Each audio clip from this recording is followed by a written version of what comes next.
Few athletes in sports history have ever dominated one tournament the way Rafael Nadal dominated the French Open. And that is exactly why his legacy at Roland Garros feels almost unreal. 14 French Open titles, a number so extraordinary that many tennis fans believe it may never be repeated again. And naturally, as Nadal moves deeper into the final phase of his legendary career, waves of nostalgia are spreading across the sports world. Because for an entire generation, the French Open and Rafael Nadal became almost inseparable. Clay courts, relentless intensity, impossible stamina, and one of the greatest fighting spirits sports has ever witnessed. That combination transformed Nadal into something bigger than a tennis champion. He became the king of clay. Why is his French Open legacy considered so unbelievable? Because clay courts are physically exhausting.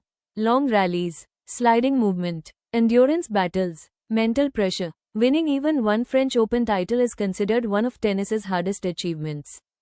Nadal won 14, against multiple generations of elite opponents.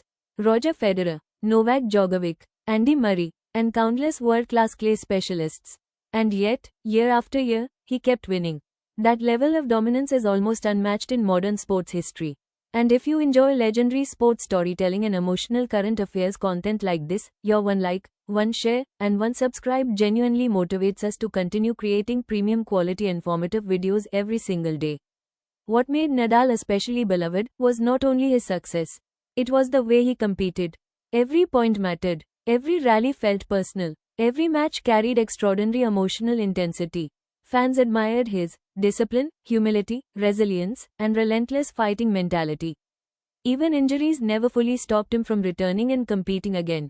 And that made his journey even more inspirational. Experts often describe Nadal's French Open record as one of the greatest examples of sports dominance ever achieved by a single athlete in one event. Because 14 titles is not just consistency. It is sustained greatness across eras. The larger reality is becoming increasingly emotional for tennis fans. The generation of Federer, Nadal, and Djokovic transformed global tennis forever. And as Nadal's career slowly approaches its final chapters, fans are realizing they were witnessing one of the greatest competitive sports has ever produced. Because sometimes, an athlete becomes so iconic in one place that the venue itself begins to feel like part of their identity. And at Roland Garros, Rafael Nadal did exactly that. Stay informed, stay inspired, and follow for more powerful sports and current affairs breakdowns every day.